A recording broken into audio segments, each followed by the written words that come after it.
Hello everyone, myself Upendra Dwivedi from Kranti Group of Colleges। इस video में हम geography के बारे में अध्ययन करेंगे बीए फर्स्ट ईयर पेपर 1 के बारे में, जो कि हमारा है फिजिकल जियोग्राफी। इसमें चैप्टर 1 है nature and scope of physical geography, भौतिक भूगोल की प्रकृति तथा विषय क्षेत्र।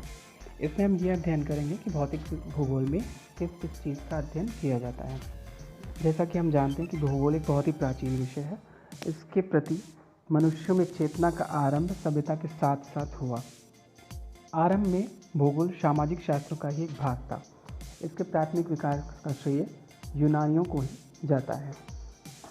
सर्वप्रथम यूनानी विद्वान एराटोस्थेनीज ने इसे एक धरातल के विशिष्ट विज्ञान के रूप में मान्यता दी और जियोग्राफी वर्ड का इस्तेमाल किया।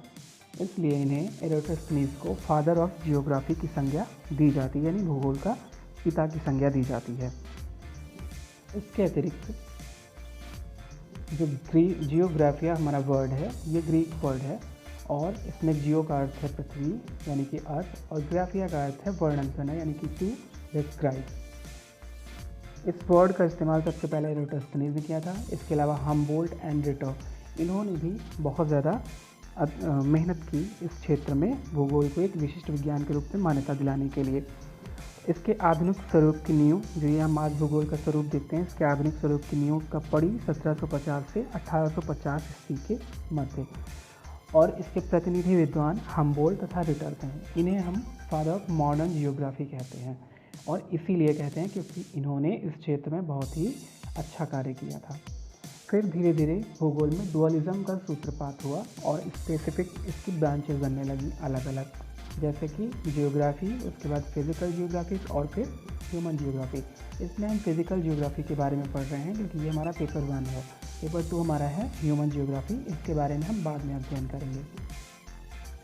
अब हम पढ़ेंगे स्कोप ऑफ फिजिकल जियोग्राफी, यानी कि भौतिक भूगोल का विषय क्षेत्र।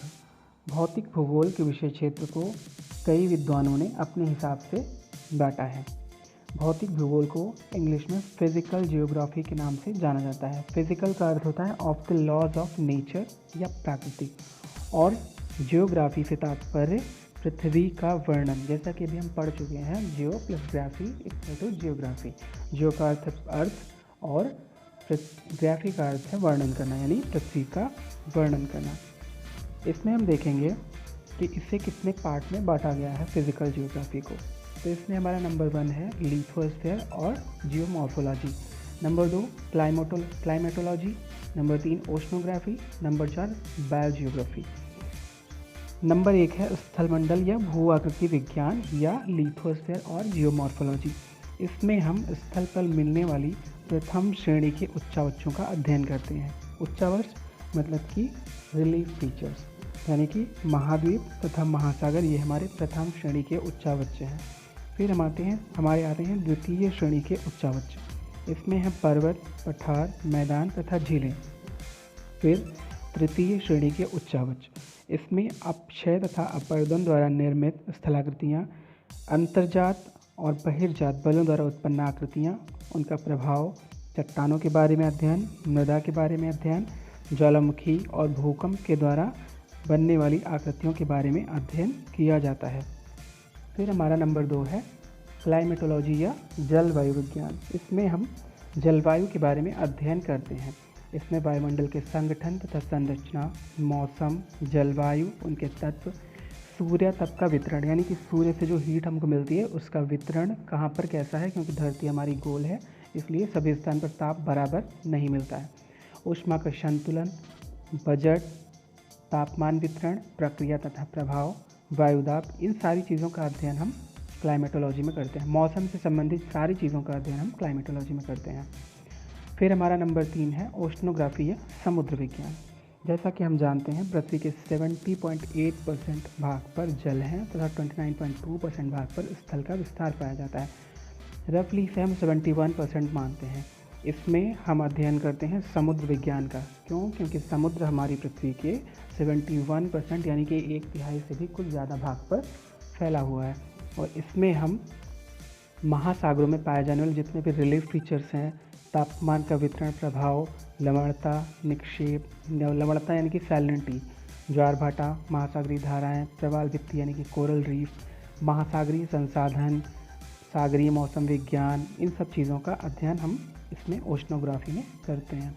फिर हमारा आता है जीव भूगोल यानी कि बायोजियोग्राफी। इसमें हम पृथ्वी के सभी जीवित जीव तथा वे पर्यावरण, इन जीवों से जिसकी पारस्परिक क्रिया होती है, जो मिलकर जीवमंडल की रचना करते हैं, उसके बारे में अध्ययन करते हैं। इसमें हम दो मौलिक विशेषताओं या प्रक्रमों को उनकी स्थानिक विभिन्नताओं के आधार पर अध्ययन करते हैं। नंबर 1, पृथ्वी के पर्यावरण के जैविक तथा अजैविक तत्वों के बीच घनिष्ठ संबंध, तथा नंबर 2, मानव तथा जीवमंडल के बीच सामूहिक संबंध। जीव भूगोल की अब दो प्रमुख शाखाओं का विकास हो गया है।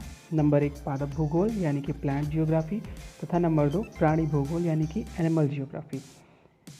इसमें हम पादप भूगोल के अंतर्गत पादपों की स्थिति, स्थिरता, उनके समूहन के कारण, वितरण प्रतिरूप, प्रादेशिक अध्ययन, इन सारी चीज़ों का अध्ययन करते हैं।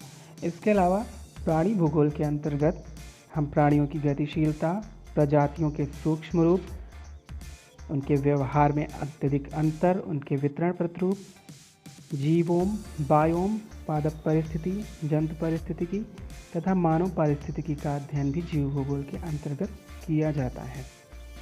इसके अलावा भौतिक भूगोल मानव के पर्यावरण के प्राकृतिक पक्षों पर अधिक बल देता है। रफली अब हम इसे जीव भूगोल को, बायोजियोग्राफी को पादप भूगोल तथा प्राणी भूगोल में बांट देते हैं। Okay, thank you.